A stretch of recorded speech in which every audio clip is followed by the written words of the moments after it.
Olá, toda semana aqui no Câmara Livre a gente fala sobre trajetórias de vida e a ideia é trazer através dos nossos convidados recortes sobre suas experiências, suas andanças, seus planos para na nossa missão pública agradecer o convite de quem aceitou o nosso bate-papo para transferir para você uma visão do mundo a partir dos nossos convidados e com isso, Manzano, eventualmente contribuir para aquele que está do lado de lá para que possa trocar com a gente mesmo não estando aqui. Anselmo Carlos Andrade Manzano, obrigado por aceitar. Ô Nelson, eu que agradeço, muito obrigado pelo convite e estamos aqui à disposição para bater um papo com você e com a galera que está assistindo a gente. Você nasceu aqui em Garça, do nosso lado, pertinho, na Bauru Marília, na nossa extensão aqui próxima. E é uma cidade pequena, entre as pequenas, mas não tão pequena quanto a que eu nasci, por exemplo. E por ser pequena, no tamanho e na realidade dela, uma questão para a gente identificar lá a origem do Anselmo, lá na primeira infância e uma etapa que lhe faça algum sentido. Qual é a sua memória afetiva de infância? Pode ser um fato, um objeto, uma passagem ou qualquer coisa que quando você olha lá para aquele tempo, não sei se com 9, com 10, com 11 anos, isso é seu, lhe traz alguma mensagem. Bom, eu nasci em Garça, né, como você acabou de falar, e eu passei poucos meses ali na cidade. Mesmo assim, é uma cidade que me traz muitas recordações, principalmente porque foi onde o meu avô, onde a minha família praticamente, ela quando chegou uma parte dela do Brasil, da Espanha, ela se ajeitou ali, ficou ali, meus bisavós, né, meus pais, tios, né? Então tem uma coisa ali que marca a cidade para mim, que é toda vez que eu vejo aquela garça de pedra desenhada no meio, aquilo me leva completamente ao passado, me leva completamente à infância. É lindo aquilo, e agora tem duas, né? Antigamente era na saída para Marília e agora é na saída para Bauru também. Nós temos duas garças idênticas de pedra vazada. Você fez colégio lá? Colégio profissionalizante em Garça? Estudei antes de começar no rádio, né? Eu fiz o CI, que é o Monsenhor Antônio Magliano, é um colégio técnico, que hoje é ETEC, e fiz processamento de dados. Você usa essa linguagem binária em alguma coisa na sua vida? Me ajudou bastante, utilizo, sim. Eu sabia programar na época as linguagens que já estão mortas, né? COBOL, DBase, essas coisinhas assim que já morreram, digamos assim, né? Mas eu não dei continuidade, mas me ajudou bastante na profissão, me ajudou a compreender e a perder o medo também dos computadores, dos softwares de uma forma geral. Manzano, você nos contou que a sua relação inicial na origem, antes de entender ela como profissão de vida, você era um bom ouvinte, você gostava de apreciar a ideia de ser ouvinte. Quando isso lhe deu um estalo? Bom, eu quero fazer isso. Pois é, rapaz, você sabe que é interessante. Eu era aquele tipo de ouvinte que, bom, não tinha internet, localizando aí o telespectador, não tinha internet, então você não tinha celular, né? Estamos falando de 1990, tudo, quando eu era ouvinte ainda. Então eu ligava, ia pro orelhão com aquela fichinha telefônica e ficava lá tentando linha. Isso várias pessoas faziam também, né? E aí eu ficava às vezes uma hora pendurado até conseguir a linha para pedir minha música e falar com o locutor.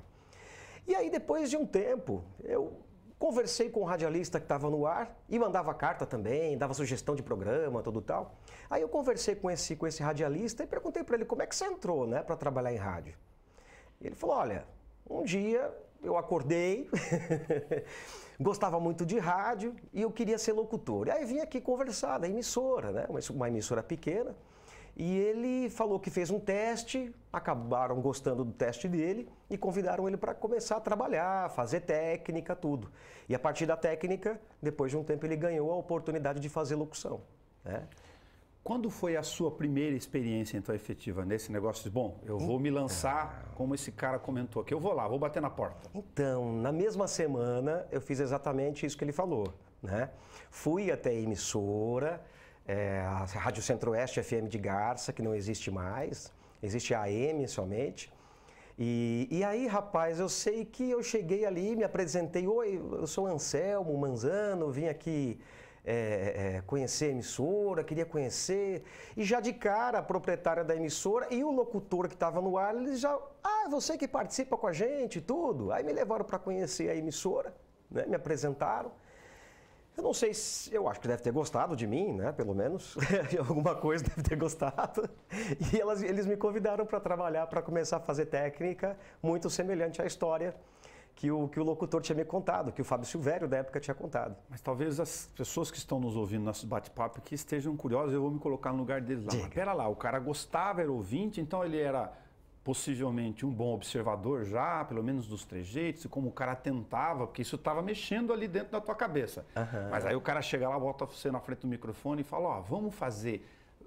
Como que foi esse princípio? Um cara pegou, olha, como você gosta, eu vou te falar...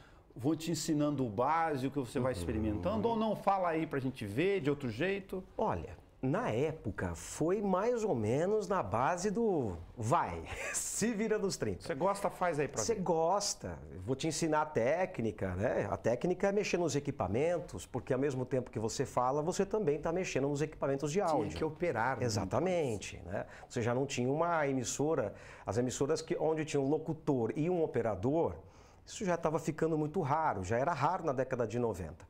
Então, você tinha que fazer as duas coisas. Eu não sabia, eu realmente não tinha técnica nenhuma de locução, eu não tinha técnicas de gravação comercial. Então, foi tudo realmente no se vira nos 30 e pegando as dicas ali do que um ou outro locutor me passava, né?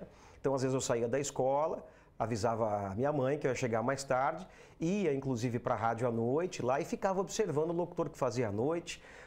Quando não estava na aula, eu estava de manhã ou dentro da emissora de rádio vendo as pessoas trabalhando ali. E dali eu fui aprendendo, né, um pouquinho, pegando uns macetes, alguma coisa. Mas eu digo assim que foi meio traumatizante o começo, viu? Mas o fato é que você acabou ficando dessa experiência. Eu fiquei. Você ficou quanto tempo lá nessa experiência na Centro-Oeste FM da época? Aí entra até a resposta, né, da pergunta que você me fez. Eu fiquei 1 ano e foi quando eu pedi, né, para ser registrado, né, e aí eu fui dispensado. Nessa que eu fui dispensado, é aquela história, né? Aquela pessoa que você tanto gostava ou aquela coisa que você tanto gostava e não sabia. E foi quando eu saí e fiquei sem conviver aquele meio que eu comecei a ver, poxa vida, eu gosto disso, eu quero fazer isso. Que idade mais ou menos aqui, só para emendar na outra pergunta? Eu comecei a trabalhar com 17 anos de idade. Boa, então com essa suspeita da pergunta, já você dito 17, vai a outra questão. Nós que já passamos pelo 17, não faz tanto tempo assim, sabemos, para comentar com eles, o quanto é difícil de você, nessa idade, decidir um caminho. Né? Você gosta de rádio, está nele, está aqui consolidado, agora a gente pode falar da história olhando para o tempo. Certo. Mas lá aos 17 anos, o que a dona Mirtes e o seu Antônio falavam para você? Tipo, filho, olha, tem um curso profissionalizante de computação, é isso aqui que vai ser a profissão do futuro, ou outra coisa, vai fazer direito, ou outra coisa, não. Vai para o rádio, você gosta, é isto, segue. Ou foi de outro jeito? Pois é, os meus pais sempre foram pessoas assim, muito tranquilas, né, com relação à educação da gente, tudo, e até para nos mostrar alguns caminhos. E sempre dando força para as nossas escolhas, tanto eu quanto os meus irmãos mais velhos, né? Somos em 3. E aí, no meu caso especificamente, eu não tinha nenhuma ideia do que eu iria fazer de profissão na vida. Até porque eu sempre fui uma pessoa muito introspectiva, né? Daquela pessoa que chegava a gente em casa, eu ia para o meu quarto escutar música, não era muito de conversar, muito tímido. Então, eu acho que eles não queriam imaginar que eu ia trabalhar numa emissora de rádio, né? Com comunicação. E sempre me deram muita força e eles também não tinham aquele conhecimento tão grande sobre o meio do rádio. Entendi. Então, quando eu comecei... Os pais, por várias razões, poderiam sugerir outra coisa, sim, a partir do horizonte dele. Meu pai, ele sempre sugeriu para fazer algum curso de informática na época, tudo. Foi o que me levou a fazer o 2º grau técnico, né, em processamento de dados. Sempre me deram muita força naquilo que a gente queria fazer, naquilo que eu queria fazer. Então, quando eu comecei a trabalhar em rádio, e puxa vida, é isso que eu quero, é isso que eu gosto, é isso que me faz falta, foi o que eles falaram, vai atrás, faça um curso. Em Marília tinha um curso, né, profissionalizante, o curso do Senac, e foi uma das coisas que eu comecei a correr atrás para ter o DRT, que é o registro. O fato é que na sequência disso, você nos contou também para compartilhar, que você apareceu aqui na Rádio 96 FM, a época do grupo do Rádio Cidade. Exatamente. Aí que entra a sua história em Bauru. nessa trajetória aqui? Rapaz. Eu vim para cá, bom, eu fiquei desempregado, né, durante um tempo. E aí um amigo que já trabalhava aqui, o Júnior Alvarez, que é radialista também, ele falou, olha, Manza, aqui tá tendo uma vaga, você quer vir para cá? Eu falei, opa, vamos, né? Vamos, quero ir. Vim, fiz um teste, resumindo a história. Aí desse teste eu fiz uns 2, 3 na sequência, umas 3 semanas vindo fazer teste aqui, até a hora que eu fui, chamava, ó, pode vir. E aí já junta duas coisas, a minha saída de casa, né, da casa dos meus pais, e com a minha chegada aqui em Bauru. As pessoas tagarelas no dia a dia, eu digo que todo mundo gosta de falar alguma coisa em algum sentido. Fora da profissão, para eu pegar aqui, comentam de que, às vezes, a velocidade da fala é mais rápida do que o pensamento. Estou comentando isso para falar como você lida com isso no ao vivo. Porque aí tem que tomar cuidado, porque você não está falando com a gente aqui, como estamos fazendo agora. É verdade. Você está jogando para milhares, às vezes centenas de milhares de pessoas do lado de lá. Isso já é um processo de concentração natural para você? Bom, agora eu estou no ar, então... Demanda muito tempo para você conseguir fechar a porta do estúdio e deixar seus problemas para fora.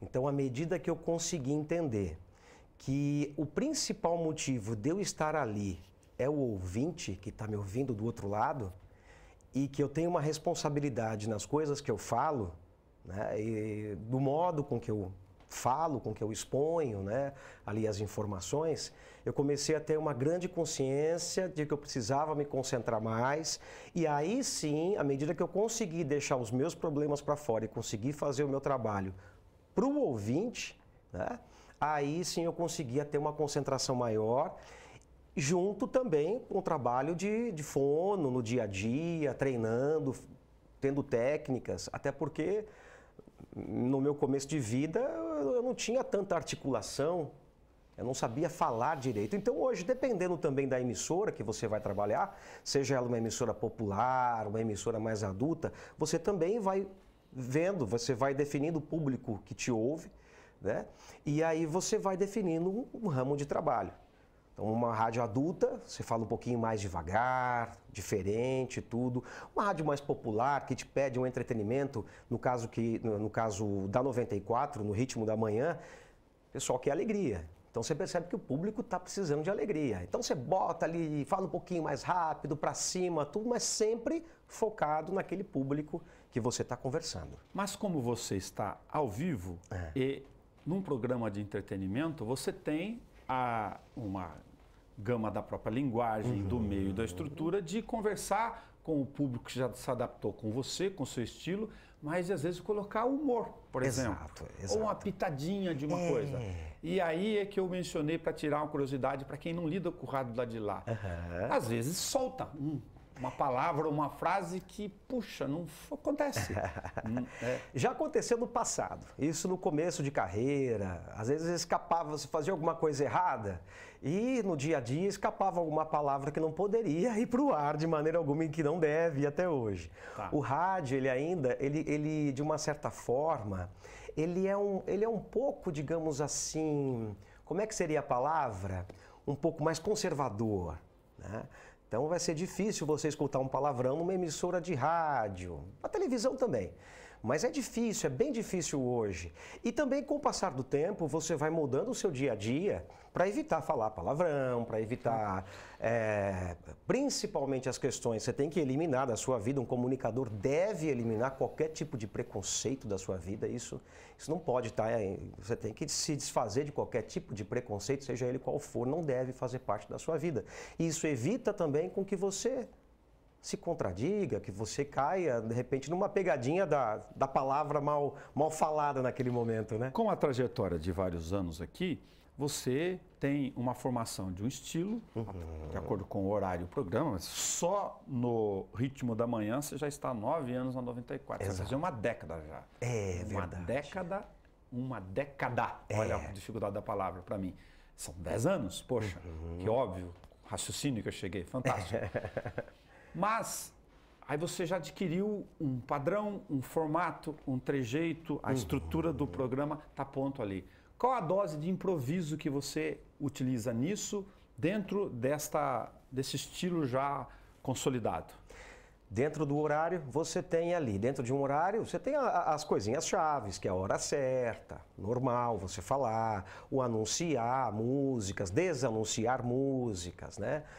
Mas as participações que eu faço, a conversa que eu tenho, o bate-papo com o ouvinte é totalmente improviso, não tem nada armado antes de entrar no ar. E eu gosto do improviso, eu gosto de trabalhar, eu gosto de saber, por exemplo, a mensagem que chega pelo WhatsApp, por exemplo. Eu não gosto de ouvir antes. É um risco que se corre? É um risco. Mas é um risco que depende, você tem que saber lidar com as situações de momento e o rádio ele te dá essa agilidade para você poder lidar com certas situações. E eu me sinto dentro de casa, eu fecho a porta do estúdio ali, eu tô dentro da minha casa, tô na minha nave, eu me sinto muito à vontade. Mudou muito o que as pessoas gostam de ouvir ao longo do tempo do ouvinte Anselmo lá na Rádio de Garça com o que o seu público neste programa ouve hoje? Bastante sim. Eu comecei bem cru. Eu era um menino com 17 anos, sem técnica nenhuma, né? Gago, inseguro. Então isso você acaba transmitindo essa insegurança para o ouvinte. É uma das, digamos assim, das noções, a fala é um dos nossos, como é que chama? Instrumentos, as ferramentas. Isso, uma das ferramentas, né? Que a gente tem, fala, audição. E o ouvinte, ele pode não ter o conhecimento técnico, mas ele tem a audição, ele tem o sentido dele, entendeu? Então, uma pessoa que está falando com insegurança, com o passar do tempo, ele pega essa insegurança. Uma pessoa que não está sendo sincera, ele vai pegar isso também. Eu acho que... Você desenvolveu, a gagueira... ou resolveu ela do ponto de vista de comunicação naturalmente? Quando você se deu conta, você já tinha se adaptado, ela já não mais estava com você, ou você teve que fazer alguma orientação específica? Fiz orientação específica com fonoaudiólogo, doutora Cristina Silva, aqui em Bauru. Foi a primeira psicóloga que eu conversei e ela foi fantástica, porque na época, inclusive, os planos de saúde, eles não cobriam uma consulta de fono. E eu não tinha condições de pagar uma consulta fonoaudiológica, fazer um acompanhamento. Mas ela me ajudou muito, nossa, me deu uma força tão grande, mesmo não conseguindo pagar, me passava técnicas, me ajudou muito. Então, assim, e à medida que eu fui entrando no meio do rádio e me aprofundando mais como profissional, entendendo mais, eu fui vendo também que eu precisava melhorar as minhas questões de fala, notando mais os problemas da minha gagueira e vendo também o que eu podia fazer para melhorar a dicção. Em que dose e em que parte? Se for esse raciocínio correto, se não for, por favor, o corrija, porque é você que manda no que você vai conversar conosco aqui, a gente só faz o passaporte. Certo. A ideia de que o rádio é uma espécie de um divã, as pessoas que estão lá às vezes melancólicas ou estão tristes, ou querem ser ouvidos, ou querem falar alguma coisa, porque gostam do seu jeito de se comunicar, recorrem a você. Puxa vida, o rádio ele é parceiro constante, principalmente das pessoas que são, até nem todas, mas muitas pessoas ainda são solitárias. No mundo de hoje, nessa correria que a gente vive, nós temos ouvintes de todos os tipos que você possa imaginar, em todas as situações, como por exemplo em hospitais. Hoje, principalmente, né? Aliás, a semana passada eu recebi uma participação de uma pessoa que estava internada no hospital. Né? Tinha passado por uma cirurgia, estava internado e com o celular ele estava ouvindo o programa, estava ouvindo o rádio. E ele pediu uma música para mim. Recebo também muitas vezes participações de enfermeiros, né, que estão ali naquele dia a dia fazendo cirurgia e na hora que vai tomar um café está ouvindo o rádio. A dona de casa, que muitas vezes ainda está ali trabalhando dentro de casa com seus afazeres, tudo tal. O pessoal que está no trânsito para lá e para cá, algumas vezes acontece um acidente, ele quer passar aquilo ali para alguém, ele já se direciona para o rádio, na hora, o rádio é instantâneo, casou muito bem com a internet, né? A velocidade, digamos assim. E isso, olha, todas as situações, pessoas depressivas, nesse momento que a gente passa hoje em dia, né? De pessoas assim, a gente vive numa sociedade onde a depressão ela só aumenta. Então, o rádio ele é parceiro, ele é companheiro mesmo. E aí, nós temos que ter essa responsabilidade do que vai falar, do que vai dizer. E eliminar todos os tipos de preconceitos, porque você vai falar para todas as pessoas indiscriminadamente, de todos os níveis, de todos os tipos que você possa imaginar. Lá na tua cabine, quando você está ao vivo todas as manhãs, você, obviamente, por uma questão natural, toca dentro de uma medição que você faz há algum tempo já, o que as pessoas gostam de ouvir. Elas têm muita influência sobre a programação, eventualmente, que você faz. Muito. Ok, mas não é disso que nós queremos saber. Certo. Qual é o seu setlist? Se você fosse montar o seu programa de rádio, o que você gostaria de ouvir? Ah, rapaz, olha, eu gosto do rádio como um todo.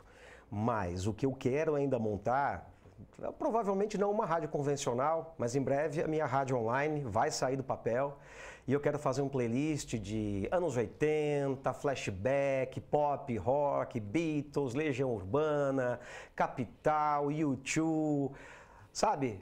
Essa mescla do pop, onde eu também cresci, que foi a década de 80, né? Aquele boom do pop rock e tudo. Eu gosto muito, gosto demais disso. Anselmo Manzano, como você, como eu, nasceu na era analógica e fez muito o produto do o vinil, som, né? O bolachão físico. na mão do bolachão, e está na era digital, felizmente.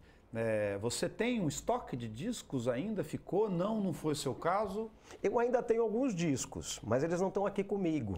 Tá. Eles estão com os meus pais, porque meu pai até hoje ele gosta de ouvir música, é uma das terapias que ele tem também, né? Uma das coisas que ele tem.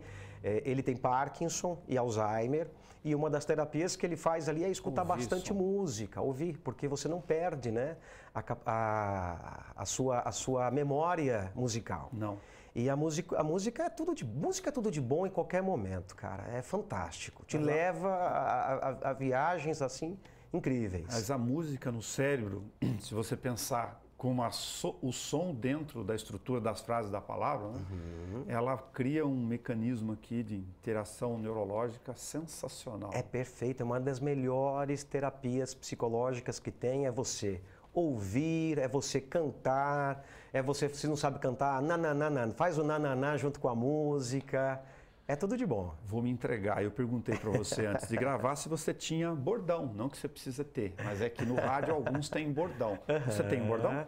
Bom, eu costumo abrir o programa quando acaba já uma informação na 94 e o Paulo Sérgio já chama, tá chegando aí Manzano com o ritmo da manhã, entra uma vinhetinha lá de 30 segundos e eu já abro com opa!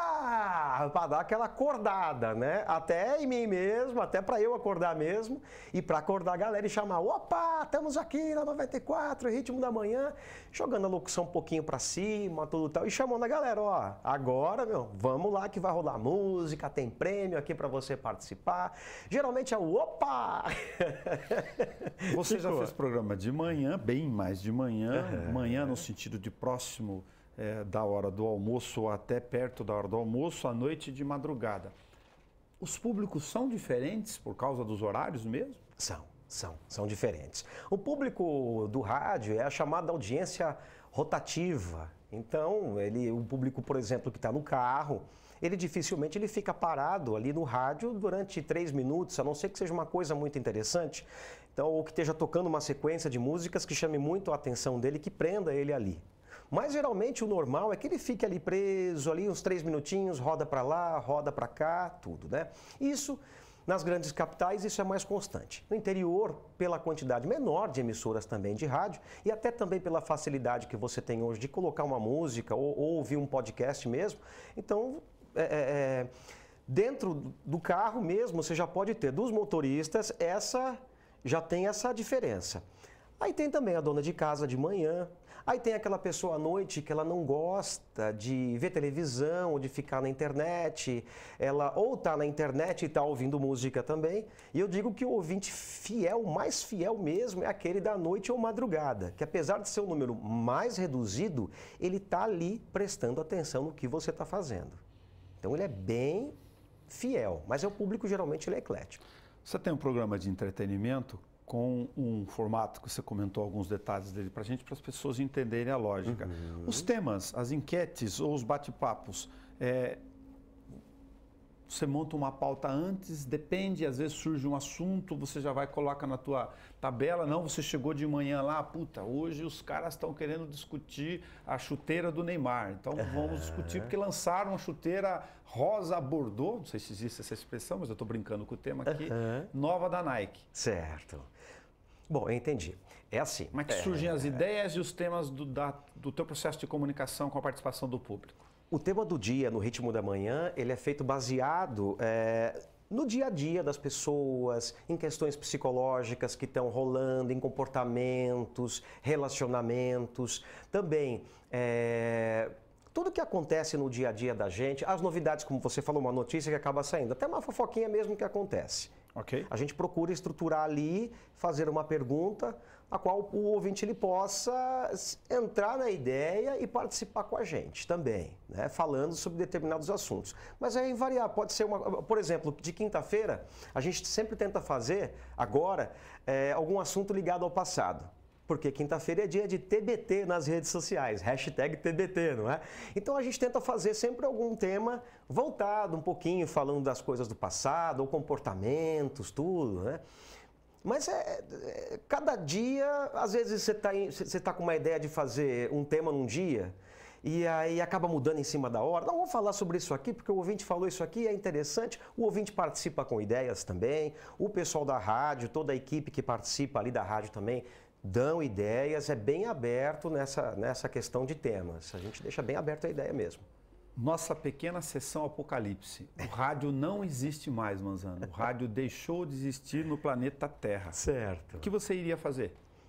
Ia tentar inventar uma maneira de poder me comunicar com as pessoas através do que eu sei, do meu modo de falar. Algo semelhante eu iria tentar fazer. Se não desse para inventar o rádio, se não existisse, eu acho que eu ia tentar inventar algo semelhante, né? Porque está muito embutido na minha vida. Foi meu primeiro emprego, né? Foi dentro do meio do rádio, com 17 anos, e até hoje eu estou com 44. Eu não tenho problema de falar a idade, muito pelo contrário, eu gosto de fazer aniversário. Mas eu acho que se não tivesse rádio no mundo, se não existisse, eu acho que eu iria inventar, tentar arrumar alguma maneira de poder me comunicar através da linguagem. Eu sei que pode parecer óbvio, mas a gente tem que lembrar que está conversando para quem está nos acompanhando, lá do que existia ainda no mundo analógico na Centro-Oeste, é isso o nome, né? Da Rádio de Garça. E a internet inteirinha na sua mão, na mão do iPhone mesmo, do smartphone e no computador, ou no notebook, ou tablet que esteja na sua mão, para você pesquisar uma palavra, um maluco que perguntou alguma coisa fora do ar ou que você teve curiosidade por qualquer razão. Mudou muito a ferramenta disponível para você? Demais, completamente. É como você falou, hoje o mundo praticamente é a palma da mão, as informações estão aqui. Antigamente você recorria muito mais a alguma palavra que eu não sabia escrever ou falar direito e eu tinha alguma dúvida, tinha sempre um dicionário do lado. Em casa eu ganhei de presente uma enciclopédia Barça. Aquela enciclopédia de 16 volumes, tudo, e dali, quando eu tinha alguma dúvida com relação às coisas que eu lia, eu recorria ali a algumas pesquisas, biblioteca também era mais frequentado para poder tirar as minhas dúvidas, né? E hoje você tem tudo isso ali no seu smartphone. Continuo ainda com algumas dúvidas, vou lá, digito, opa, isso aqui, pesquiso mais de uma vez, até para você poder identificar se a fonte realmente é correta daquela informação. Porque apesar de você ter o mundo em suas mãos, você precisa filtrar toda a informação que você assimila e toda a informação que você vai passar. Isso é de praxe. Você nos deu dois nomes aqui, entre vários possíveis, aliás, deu mais de dois, do Louis Rivellini, assim Louis Rivellini e o Walker Blas. Walker Blas. Acho que tá bonito o jeito de falar, Walker Blas. Walker é um dos grandes nomes não só do rádio, mas do mundo comercial, da TV, é um dos grandes locutores e é do interior, é de Catanduva, né, catanduvense. Então, como é que eu posso... Ele fez vários comerciais na década de 80. O Louis, ele é uma das vozes do Net Geo, do canal Net Geo. Grava vários documentários para o NetGeo, tudo. É a voz que voltou a ser a voz padrão da Transamérica FM hoje, nos dias de hoje. Eles fizeram várias mudanças nesse ano de 2019, né? A rádio que eu trabalhei em São Paulo e onde eu aprendi bastante. Então eles trouxeram uma galera de volta do passado. Está se tornando uma rádio mais adulta e, com isso, acabou trazendo de volta alguns locutores. Dentre ele, o Luiz Rivellini, o Walker Blas. Você teve uma passagem em São Paulo aqui, então, que eu acabei não anotando? Sim. Trabalhei durante 8 anos e meio na Transamérica, em São Paulo mesmo, na capital ali. Ali foi a minha grande faculdade pós-graduação, digamos assim, né? No rádio. Os programas digitais, porque estão digitalizados hoje da era do rádio, eles são armazenados? Não, nem tudo é armazenado, porque isso envolve espaço, enfim, e capacidade, né, de armazenamento, ou é nuvem mesmo, está tudo lá? Olha, hoje você tem a possibilidade de armazenar em nuvem. No caso, a 94... Por lei, você precisa deixar lá uma espécie de arquivo, um período, 30 dias, 30, até um pouco mais, se eu não me engano. Mas, assim, os principais programas que contam histórias, por exemplo, você vê o Balanço do Rock, que é apresentado na 94, ele tem lá todas as semanas, está salvo ali no cantinho do site da rádio, com o Alceu Rodrigues. Já veio aqui conversar com a gente. Que é, pelo amor, né, um dos grandes nomes do rádio bauruense também, e conhecedor do rock como ninguém. Eu sou um dos fãs desse programa e recomendo até, inclusive, o Balanço do Rock. Nossa, cara, é fantástico, é uma viagem dentro do mundo, desse mundo, desse estilo musical fantástico. E a 94 também em breve vai implantar aí o podcast e quer colocar a rádio, os programas também, para que a galera consiga ouvir. Se você não consegue ouvir o Ritmo da Manhã de manhã, vamos tentar deixar disponível isso para tarde, para noite, num horário que você possa, né? Para o jornalismo, você acha que ele faz sentido, para sair um pouquinho do nosso meio aqui, essa ideia de que ao invés do cara ler no papel ou não, ou no tablet ou no celular, para que ele ouça o noticiário, mesmo como a gente ouve o noticiário, mas dos comentaristas, estando na academia, nos outros, o mundo deu possibilidades mil, né? Sim, é o podcast, né? Hoje você tem essa possibilidade. O podcast não é uma coisa nova, já é uma coisa antiga, mas aí com a capacidade de você poder armazenar arquivos, de você poder armazenar dados de forma assim absurdas, o podcast voltou com uma força muito grande. Livro áudio, né? Hoje Sim. A gente pode ler um livro ouvindo. Exatamente. Inclusive tem alguns livros que são gravados por alguns locutores para pessoas que têm algum tipo de probleminha visual, alguma, né? Que ainda não tem o braille dominado ainda, o mercado disponibiliza isso. Você gosta de assistir TV ou algo na TV?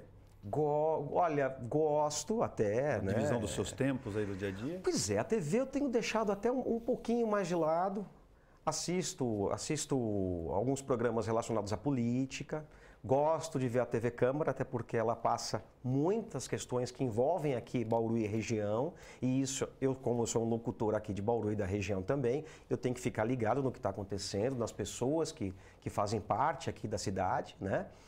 E os programas jornalísticos, não tem um determinado canal, gosto de ver os vários canais, até mesmo as mesmas informações, para ver e poder filtrar os estilos de cada uma, o que elas estão, qual o perfil de passar a mesma notícia em cada emissora. Isso virou uma espécie de vício, digamos assim.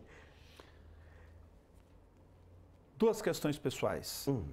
O caçula em você, lhe faz sentido com o nome do caçula ou você não foi tão mimado assim? Eu fui mimado, sim. Eu sou o mais chorão, eu sou talvez dos irmãos um pouquinho mais reclamão, sabe? Então eu tive essa questão do caçula, assim, sabe, aquela coisa da último a sair de casa. Seus irmãos estão em que área? Eu tenho um irmão que trabalha na comunicação mais empresarial, certo? O mais velho, o Renato. Eu tenho um irmão que também é radialista, né? Passou pelo rádio.